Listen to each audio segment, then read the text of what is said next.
If Diane Carroll were alive and asked to speak about what's happening in the United States now, attacks on diversity, suppression of free speech, threats to democracy, here is how she might respond, in her own voice, grounded in elegance and quiet power. There was a time in this country when simply standing in your truth as a Black woman was considered an act of defiance. I remember it well. And yet, here we are again. America, I have always loved you, fiercely, even when you didn't love me back. I loved you when I was a little girl in Harlem, dreaming in Technicolor. I loved you when I was the first Black woman to play a professional on television. Not a maid, not a servant, but a nurse, a mother, a whole human being. And I love you now, even in this moment of deep, painful reckoning.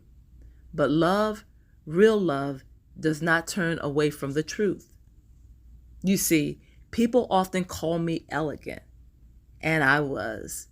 But my elegance was never a disguise. It was not an armor. It was a declaration that a Black woman could be brilliant and beautiful, poised and powerful, without apology. So when I see today's leaders attempting to silence voices, criminalize protests, erase history, and punish diversity, I see through it. They are not protecting freedom. They are protecting power, and they are afraid.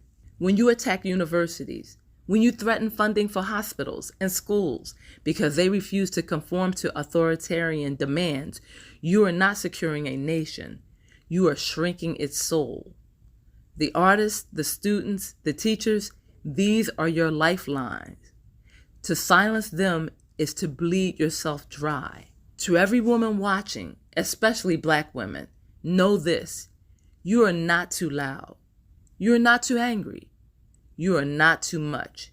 You are essential. We built this country's culture, carried its burdens, and nursed its dreams. Do not dim your light for anyone. Shine brighter. We must respond to hatred, not with passivity, but with poise and conviction. There is strength and grace.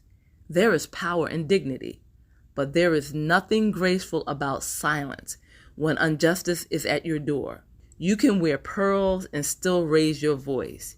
You can sit with your legs crossed and still plant your feet firmly in truth. I understand. Fighting for your place in the world that resists your brilliance is exhausting.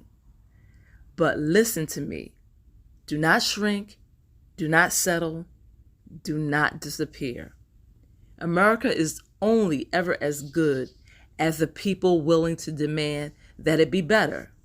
I've played roles that broke ceilings, but the most important role I have ever played was myself.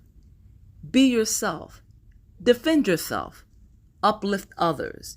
Because in the end, the most radical, most refined, most powerful thing you can be is completely fearless, unapologetically you.